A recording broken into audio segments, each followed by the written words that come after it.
those remarks prove what I call Ron's rule, and that is the quality of the finance ministers are often inversely related to the size of the country.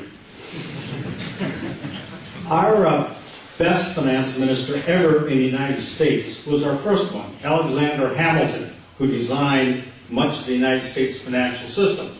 At that point, America had a population not quite as big as Slovakia is today.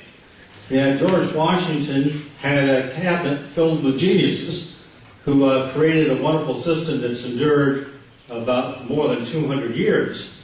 And just listening to the rational and clear remarks of your former finance minister versus the fellow we have who's pretending to be our finance minister in the U.S. today, it's a remarkable contrast.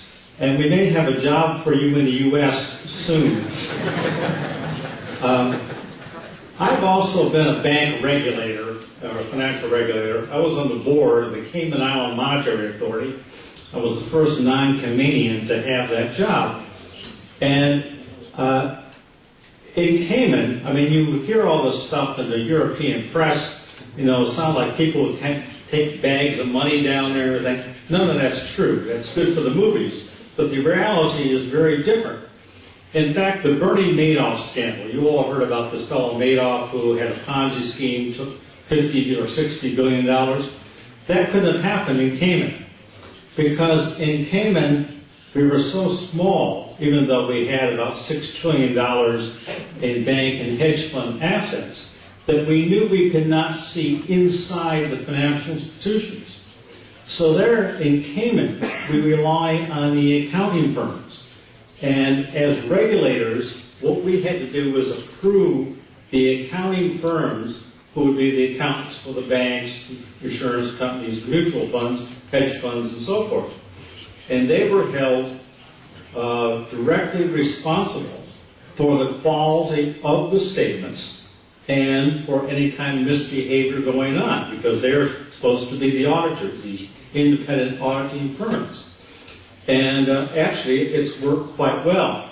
And when our Nobel laureate was talking about how accountants need to have more risk-based measures in their statements, I thought that was very important, because the SEC had no idea what was happening at Madoff, because they allowed Bernie Madoff to have, I don't know, his brother-in-law or a friend or somebody serving as the accountant and the auditor, who actually never showed up to take a look at the books.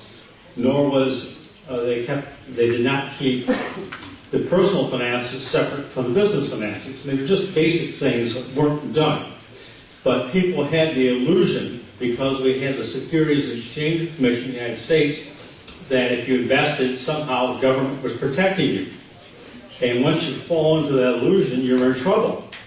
But in a place like Cayman and small entities, you say, okay, there are auditing firms, and we're going to hold them responsible. And if they're big firms, that they have, it's very risky for them to come out with poor statements or approved statements that are not correct, because the whole firm can go under.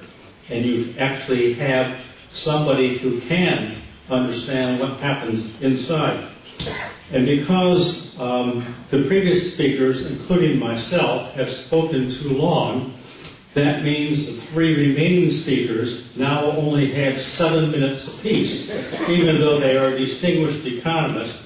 But since they are younger than the rest of us, they have to suffer because of that. But if they do a good job, we let them have more minutes in the future. Our next speaker will be Yuri Kotian, who is the SD Bank chief economist, and we look forward to your comments, but I do want to have enough time for a Q&A, so for the next three of you, I'm going to be sharp about limiting time, even though I was not that way with the previous speakers. Thank you for the introduction. So I will definitely keep it short. I prefer to speak English because I prepared my notes in English, and it's much easier for me to use all these statements and words like financial crisis, credit crunch in English, because there are not such words in Slovak for that. So we have been listening a lot about financial crisis, stimulus packages, wreckage premium, IMF packages in the region, fiscal deficits, and credit crunch, from media, from politicians, from bankers, financial analysts. There are countries which have been hit more by the crisis. There are countries which have been hit less. But regarding real economies, everybody suffers.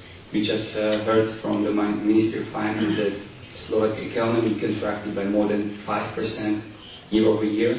So what is really big blow for Slovak producers. I think the reason of contraction came, or the source of the contraction came mainly from investment side and decreasing of stocks, inventories. It seems to me. And regarding real problems, I don't think so that the growth currently, the global demand is the biggest threat for Slovak economy. I think the biggest threat is located currently in the leveraging process for Central European countries, because they currently face, as Mr.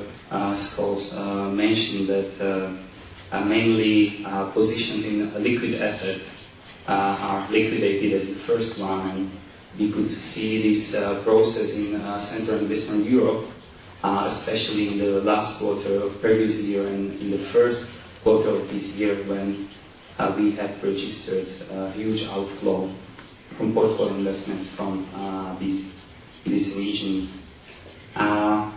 Regarding commercial sector, as I mentioned, it's also under stress because of shrinking global demand, but also from the financing side.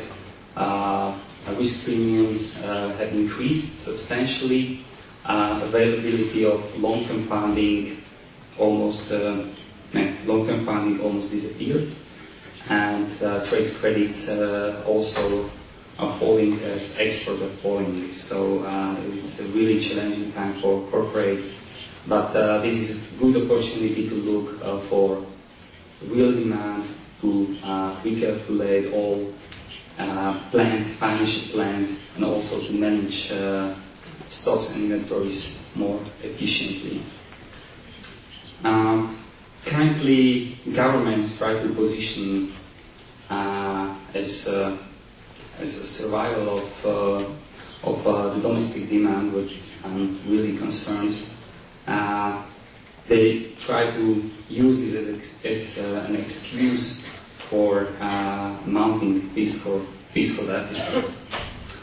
This can create really big crowding out effect in these economies, especially in these times when foreign financing or international markets are almost, I would say, closed or do not allow too much external financing.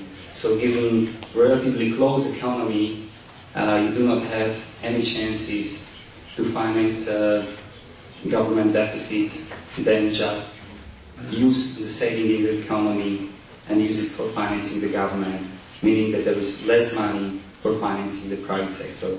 And this will definitely happen also in Slovakia, in the US, in the Eurozone.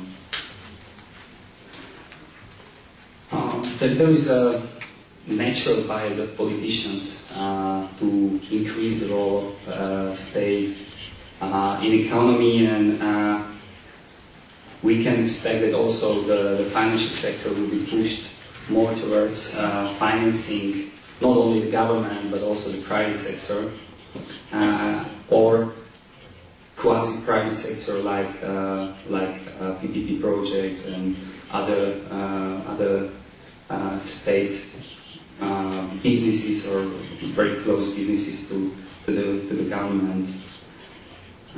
We can expect that some governments will advocate for state-owned banks or state-managed banks. This can really happen. I can just reiterate what Mr. Miklos said, that really in the past we had experience with state-owned banks and it cost us really huge amount of money, and we know what does it mean when the government interferes into the banking sector. The similar situation is currently in Ukraine, where state-owned banks, they are just intermediary of the financing of the central bank, financing of the government by the central bank. The central banks pour liquidity into the state-owned banks, and then those money they are used for financing directly the government. Similar situation is regarding the monetary quantitative easing in the US, in Eurozone, and I have to stick to opinion of Mr. Jäger that especially Germans, they are more concerned about quantitative easing, because there is a big space for moral hazard, for financing governments which are not, I would say, worth to borrow cheaply. Yeah, but I have to keep it short, so that's all from my side, and I will leave more space to other speakers and then to your questions. Thank you very much.